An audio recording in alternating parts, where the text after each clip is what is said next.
Hi friends, I'm Toiba. Today we are going to discuss one of the important topic in the chapter type of management information system, that is key properties of transaction processing system. This key properties is also referred as ACID properties.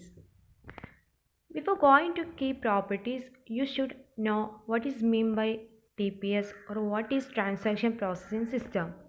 So now we can discuss what is mean by transaction processing system. A transaction processing system is a type of information system that collect, store, modify and retrieve the data transaction of an enterprise. ഒരു ബിസിനസ്സിന് അല്ലെങ്കിൽ ഒരു എൻ്റർപ്രൈസിന് daily ആവശ്യമായിട്ടുള്ള transactions collect ചെയ്യുക, store ചെയ്യുക, അതേപോലെ തന്നെ modify ചെയ്യുക ആൻഡ് റിട്രീവ് പറഞ്ഞാൽ വീണ്ടെടുക്കുക. ഇതിനൊക്കെ വേണ്ടി യൂസ് ചെയ്യുന്ന ഒരു കമ്പ്യൂട്ടർ ഇൻഫർമേഷൻ സിസ്റ്റത്തിനെയാണ് ട്രാൻസാക്ഷൻ പ്രോസസ്സിംഗ് സിസ്റ്റം അല്ലെങ്കിൽ TPS എന്ന് പറയുന്നത്. So now we can discuss what are the different properties or what are the different ACID properties of a transaction processing system. The ACID properties includes four properties, that is A stands for atomicity, C for consistency, I for isolation and D for durability. ഈ ഒരു acid പ്രോപ്പർട്ടീസിൻ്റെ use പറയുകയാണെങ്കിൽ one thing is it is to test that the transaction is never unfinished. അതായത് ഒരു transaction ഒരിക്കലും പൂർത്തിയാകാത്തതാണെന്നും അതേപോലെ തന്നെ ആ സിസ്റ്റത്തിൽ സ്റ്റോർ ചെയ്തിട്ടുള്ള ഡാറ്റ എപ്പോഴും കൺസിസ്റ്റൻ്റ് ആണെന്നും അതായത് സ്ഥിരതയുള്ളതാണെന്നും സെയിം ടൈമിൽ നടക്കുന്ന ട്രാൻസാക്ഷൻസ് ഇൻഡിപെൻഡൻ്റ് ആണെന്നും അതേപോലെ തന്നെ ഒരു ട്രാൻസാക്ഷൻ കംപ്ലീറ്റ് ചെയ്ത് കഴിഞ്ഞാൽ സക്സസ്ഫുള്ളി കംപ്ലീറ്റ് ചെയ്ത് കഴിഞ്ഞാൽ അതിൻ്റെ എഫക്റ്റ് കണ്ടിന്യൂ ചെയ്യുമെന്നും ടെസ്റ്റ് ചെയ്യാൻ വേണ്ടി യൂസ് ചെയ്യുന്ന പ്രോപ്പർട്ടിയാണ് ഈ ഒരു ആസിഡ് പ്രോപ്പർട്ടീസായ atomicity, consistency, isolation and durability. So now we can discuss each one by one. First, atomicity. Atomicity means that a transaction either completed in full or not at all. ഒരു ട്രാൻസാക്ഷനിൽ കുറേ operations ഉണ്ടാവും. So ഈ ഒരു atomicity പറയുന്നത് ഈ എല്ലാ ഓപ്പറേഷൻസും ഇവിടെ ഒരു വോൾ യൂണിറ്റോ അല്ലെങ്കിൽ ഒരു ആറ്റമായിട്ടാണ് കൺസിഡർ ചെയ്യുന്നത്. So that A transaction either completed in full or not at all. ഇവിടെ ട്രാൻസാക്ഷൻ ഒന്നുകിൽ പൂർണ്ണമായും സംഭവിക്കണം, otherwise it undone completely. So a transaction must happen or it should be undone completely. ഒന്നുകിൽ ആ ട്രാൻസാക്ഷൻ്റെ ഓപ്പറേഷൻസ് ഫുള്ളായിട്ട് സക്സസ് ആവണം, otherwise it should be fail. So if a transaction fails, the effect of all operations that make up the transaction need to be cancelled and the data need to be returned to original previous state. ഇനി അഥവാ എങ്ങാനും ഒരു transaction fail ആവുകയാണെങ്കിൽ ആ transaction നടത്തുന്ന അതിൻ്റെ എല്ലാ ഓപ്പറേഷൻസിനെയും effect ചെയ്യുന്ന അതിൻ്റെ എല്ലാ ഓപ്പറേഷൻസും എഫക്റ്റ് ചെയ്യുന്ന എന്തെങ്കിലും should be cancel and the data need to be return to its original previous state. അതായത് ആ ഡാറ്റ അതിൻ്റെ പഴയ രീതിയിലേക്ക് തന്നെ റിട്ടേൺ ചെയ്തിരിക്കണം. ഇനി എക്സാമ്പിളാണ് one thing is transfer of fund. ഇപ്പോൾ ഫണ്ട് ട്രാൻസ്ഫർ ചെയ്യുമ്പോൾ the should have A withdrawal and deposit. So ഈ ബോത്ത് വിഡ്രോവൽ ആൻഡ് ഡെപ്പോസിറ്റ് ഉണ്ടാകുമ്പോൾ മാത്രമേ അതൊരു ട്രൂ ട്രാൻസാക്ഷൻ ആയിട്ട് കൺസിഡർ ചെയ്യുള്ളൂ, otherwise it should be a failed transaction. So now we can look another example. Here A account have 400 rupees and B has 700 rupees. So here 100 rupees were transferred from A to B's account. So now here we got two operations. Once more, എൻ്റെ അക്കൗണ്ടിൽ 400 rupee balance ഉണ്ട്, അതേപോലെ തന്നെ ബീൻ്റെ അക്കൗണ്ടിൽ 700 rupee balance ഉണ്ട്. So അവിടെ transaction നടക്കുകയാണ്, അതായത് എയിൽ നിന്നും ബിയിലേക്ക് 100 രൂപ ട്രാൻസ്ഫർ ചെയ്യണം. ആ ടൈമിൽ നമുക്ക് രണ്ട് ഓപ്പറേഷൻസ് ആണ് കിട്ടുന്നത്. അതായത് first thing is that debited rupees 100 from A's balance and second thing is that credited rupees 100 to B's balance. So ഫസ്റ്റത് എൻ്റെ ഡെബിറ്റ് ആണ്, 100 റുപ്പി ഡെബിറ്റ് ചെയ്യാണ്. സോ ആ ഒരു ട്രാൻസാക്ഷൻ നമുക്ക് സക്സസ് ആണ്. സോ സെക്കൻഡ് കേസിൽ ബീൻ്റെയൊക്കെ ക്രെഡിറ്റ് ചെയ്യുന്ന അവിടെ എന്തായാലും ഫെയിലിയർ ആണ്. സോ അതിൻ്റെ റിസൾട്ട് വരുമ്പോൾ എന്തായിരിക്കും, എൻ്റെ ബാലൻസ് 400 ഉള്ളത് 300, അതുപോലെ തന്നെ ബീൻ്റെത് സെയിം ആസ് 700, ബിക്കോസ് അവിടെ ഒരു ഫെയിലിയർ ആയിട്ടാണ് ട്രാൻസാക്ഷൻ ഉള്ളത്. സോ ഇഫ് ആ ഒരു ഫെയിലിയർ ട്രാൻസാക്ഷൻ സക്സസ് ആണെങ്കിൽ ബിയിൽ ശരിക്കും ഉണ്ടാവുക 800 റുപ്പീസാണ് ഈ ബ്രാക്കറ്റിലുള്ളത്. സോ ഈ ഒരു transaction should not be considered as a success because only one transaction is success. So it is the first property of transaction processing system, that is atomicity. Now the second property, it is consistency. Data is a consistent state when a transaction starts and when it ends.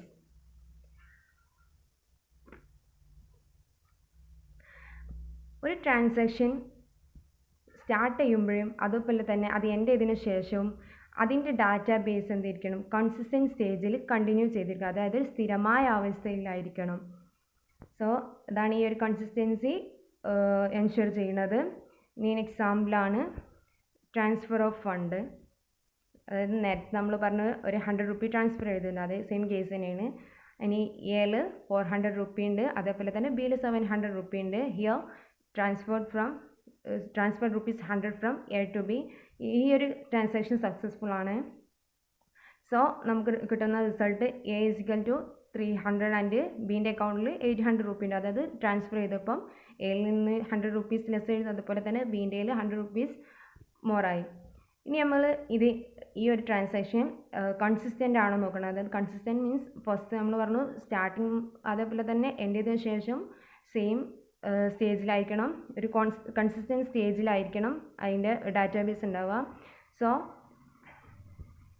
നമ്മൾ സ്റ്റാർട്ടിങ്ങിൻ്റെ എമൗണ്ടും അതുപോലെ തന്നെ എൻഡിങ്ങിൻ്റെ എമൗണ്ടും ഈക്വലാണോ നോക്കണം. So sum of a comma b equal to sum of a comma b, അതായത് both സൈഡും നോക്കുകയാണ്. അപ്പോൾ ഫസ്റ്റ് സ്റ്റാർട്ടിങ്ങിൽ നമുക്കുള്ളത് 400 പ്ലസ് 700 ആണ്, ആൻഡ് ഈക്വൽ ടു 300 പ്ലസ് 800, അതായത് ആഫ്റ്റർ ആ ട്രാൻസ്ഫർ ചെയ്തതിന് ശേഷം നമുക്ക് കിട്ടിയ എമൗണ്ട്. സോ അതിൻ്റെ ടോട്ടൽ 1100 ആൻഡ് എൻഡിങ് ടൈമിലും 1100 നമുക്ക് കിട്ടുന്നുണ്ട്. So finally we can say that this transaction is consistent, and it is the second property of transaction process system, that is consistency.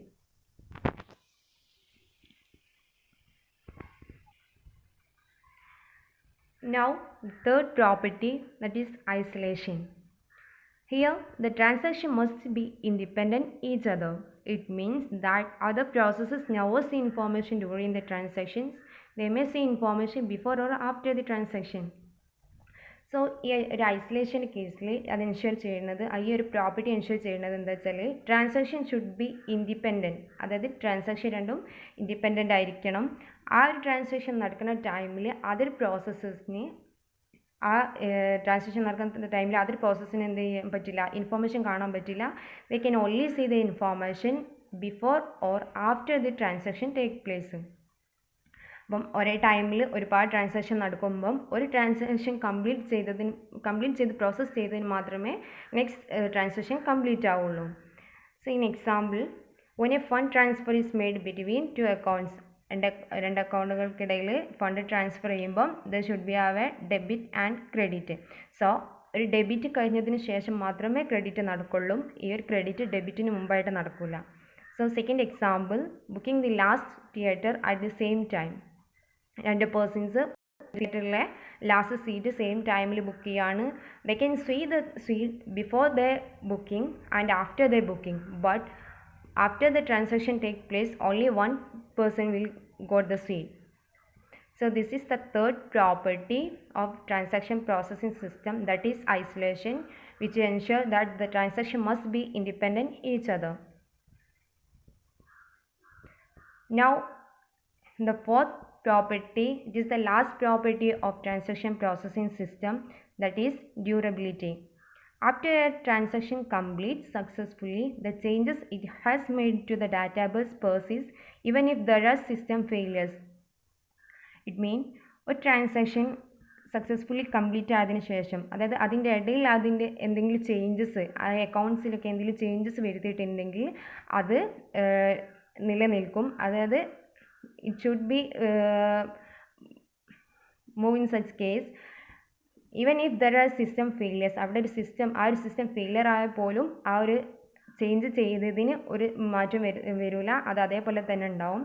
ഇനി എക്സാമ്പിൾ പറയുകയാണെങ്കിൽ, in an application that transfers fund from one account to another, the durability property ensures that the changes made to each account will not be reverse. Same സമയം തന്നെ, അതായത് എൻ്റെ അക്കൗണ്ടിൽ fund transfer ചെയ്യുകയാണ്, ആ ടൈമിൽ ആ അക്കൗണ്ടുകൾക്കിടയിൽ എന്തെങ്കിലും ചേഞ്ചസ് വരുത്തിയിട്ടുണ്ടെങ്കിൽ ആഫ്റ്റർ ദാറ്റ് ആ അക്കൗണ്ട് അതേപോലെ തന്നെ ആയിരിക്കും, അതായത് ചേഞ്ചസ് ചെയ്ത പോലെ ആയിരിക്കും, അല്ലാണ്ട് അത് പഴയ രീതിയിലേക്കൊന്നും പോലെ will not be reversed. So it continue എന്നാണ് പറയുന്നത്. അത് സെയിം ഇതിൽ തന്നെ ആ ചേഞ്ച് ചെയ്ത് അതേപോലെ തന്നെ ഇപ്പോൾ സിസ്റ്റം ഫെയിലിയർ ആയാൽ പോലും അത് അതേപോലെ തന്നെ കണ്ടിന്യൂ ചെയ്യും. So it ensures that it will ഈ ഒരു durability property ensures that never lose the changes that done. So these are the four properties of transaction processing system. So first one is atomicity, second one is consistency, third one is isolation, and fourth one is durability. And now we can look small points about these four properties. First thing is that atomicity, that here each transaction is all or nothing. Second one, consistency, data should be valid according to all defined rules. Third one, isolation, transaction do not affect each other, that is transaction must be independent each other. Then fourth one is durability, committed data would not be lost even after power failure. So guys, these are the four properties or important properties of transaction processing system.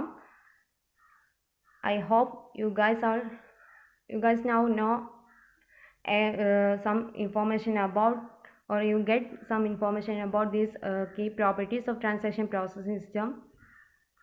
And I would like to say big thanks to those who gave me this topic, and thank you all.